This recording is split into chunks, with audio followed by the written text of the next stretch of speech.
I wanted to make this video for a while because I think the Galactic Impact modifier is a flawed mechanic and it needs to be changed, but I didn't think it would do well, so I just focused on other things. The attack on Cyberstan not only showed how flawed it is, but it also showed how problematic it is with its alternative implementation of the Forces in Reserve mechanic. Since this video was originally supposed to be a change to the Galactic Impact modifier, I will go over that before I talk about Narrowhead's idiocy on the implementation of the Force in Reserve mechanic. The simplest way to explain how the Galactic modifier works is that the more players are on the game, the harder it becomes to take major order planets, regardless if they're playing on the MO planet, a random planet, or just being AFK on their destroyer. Naturally, this creates a divide between players who play the MO and others who just get on to do their favorite faction on whatever planet they like. Major order divers, or MO divers, blame players who are not playing the MO. You can't even blame them for that because unless the MO has something new in it, you can log in and at any time see that half the online player base is off on some random ass planet, which makes the MO harder. It's not fair for MO divers because their efforts are diminished for no good reason, and it's not fair to people playing on random planets because they just want to play the game and they're catching heat for things that aren't even their fault to begin with. So I propose a solution to this problem that Narrowhead seems to not be able to think of themselves. I don't really have a name for this one, so for now let's just call it the Galactic Paid Time Off. The intent on this mechanic is to bring people who don't do the MO to the MO. What this will do is place a meter at the bottom of the MO box that is filled by completing 2 operations or 6 missions on the MO planet. I'm not sure if different difficulties adds different progress to planets, so let's say you have to complete operations or missions on at least difficulty 5 or 6 to fill the meter. Once this meter is filled, you will not be counted towards the Galactic Impact modifier so long as you don't play on the MO planet. This meter will reset and empty at the end of the MO, and you will receive a small reward of samples, which could scale with rarity and amount based on what difficulty you filled the bar with, slips, and medals. I know there's a bit of a problem right now when it comes to samples, on the fact that there's nothing to spend them on for anybody who's late into the game. They don't got any ship upgrades to unlock, they just have maxed out everything, they got nothing to spend it on. If this video does well enough, I'll make another video talking about my solution to that. For now, let's stay with the Galactic Impact modifier. I thought of maybe having a single PTO token you will gain for filling the meter to spend on an MO to get the previous effects without the rewards if the MO is on a faction you don't like to play on, but that might not be necessary. For me, it would be squids though, if we had that. The idea of what this will do for us is give us a surge at the start of the MO from everybody doing it, either because it's the MO or so they can fill the meter and not be counted towards the modifier and get rewards for it. And then the Galactic modifier won't be so stacked against us, which would allow Arrowhead to more precisely tune the difficulties of the MOs based on if it's a filler, nothing burger MO, or the second attack on Super Earth. Everyone can do whatever they want, and nobody's yelled at for not doing the MO, or anybody feels robbed of their efforts because half the online player base is off somewhere else. Now, it's time for Cyberstan and the idiotic implementation of the Forces in Reserve number that they had us worry about for an entire 4 major orders. So sorry if I start getting a little heated. Now, on the surface it seems perfectly fine that we have to take Cyberstan while having our deaths not completely drain the Forces in Reserve count.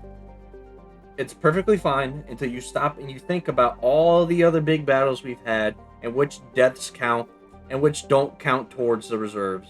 First, let's talk about how this doesn't make any sense since this is the first time we've ever seen this.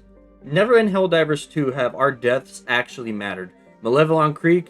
Who cares? The attack on Super Earth? Oh, must have been the wind. Osha Une? Apparently it didn't matter that more than half of our reinforcements were gone before the objectives could even start for a week before people found out that it was better to just kill the Hive Lord instead of avoiding it.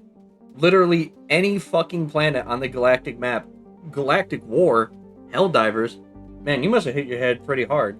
Let's play some Call of Duty Black Ops Zombies. Cyberstan? Oh no guys, all of a sudden our deaths count and if we die more than the allotted amount we're gonna lose the MO. Now, how in the hell are you going to pull that on us when it never mattered how many of us died? It would make more sense when Super Earth was attacked, considering they destroyed the planet where we used to train Helldivers. It makes zero sense for Cyberstan, and it's just a dumb excuse to make us fail the MO. If we were having such a shortage on Helldivers before Cyberstan that 200 million was the start of when we would have to stop, then at Oshaune, we would have to leave it because we lost almost 271 million Helldivers alone to that. And at that rate, why are we letting players go to any planet that isn't the MO if we are that low? It just makes no sense that, all things considered, our deaths would matter all of a sudden. Now for the most infuriating part is how Narrowhead made deaths count. In all their hyper-intelligent glory, they made all deaths on Cyberstan and off Cyberstan count against the reinforcement number. Now you may be thinking, surely, there's no way after all this time they wouldn't know that at any given time half the player base is off doing something that isn't the MO, so they would make those deaths not count if they're not on Cyberstan or the MO objective, right? Don't you feel silly? Don't you feel stupid? Don't you feel a little ashamed? Maybe during this MO I forgot how to count, but I don't know, man. I don't think these two numbers add up evenly. As if it wasn't bad enough that players on random planets made things harder because of the Galactic Impact modifier, now we have to worry about them ending the MO prematurely because they're off dying off Cyberstan?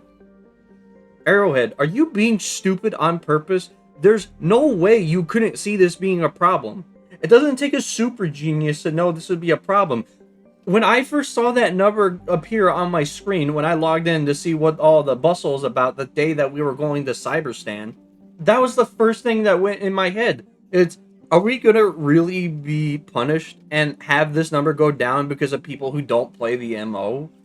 The only way that this could happen is either because you're just that incompetent that you didn't think about it, or you knew this would happen and you had it work like that anyways. It is most likely the latter, since you still cannot stop enemies from walking through walls, and now we have Devastators and building-sized super tanks moving through the environment.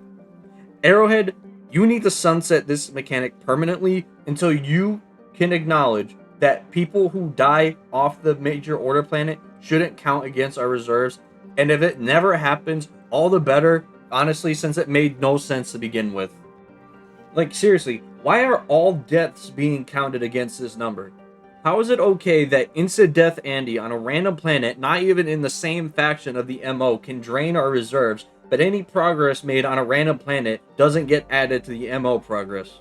Oh wait, we all know why. Because if they did that, all major orders would be completed almost instantly, but to Narrowhead, that's somehow worse than having deaths of people actually doing the MO be the only ones that count towards the Force and Reserve number. I can't be the only one that sees that Narrowhead seems to be unable to learn from their mistakes. They will just repeat them in a different way. One example is that we didn't like being juggled to deaths by Leviathans every time we dared go to a squid planet. And then they remove the ragdoll off of Leviathans, then they still release War Striders with the exact same capability to do the exact same thing, and they can still do that to this day, even after people complained about it for months, and even more when people found out that there are seeds that spawn them more than normal. Before I get more off topic and just rant, I'm going to stop there. TLDR, change how the Galactic modifier works, and never use the Forces and Reserve mechanic ever again unless you decide you actually want to use your brains for once. That'll be it for now. I got more videos for Helldivers that I want to make because I love Helldivers, I really do, and I want to see it get better, but I'm just not seeing it from Arrowhead. So I'm going to make a couple more videos talk about what I think should happen, and maybe we can get some actual discussion and progress happening on Helldivers. That'll be it for now, guys. I'll see you when I see you.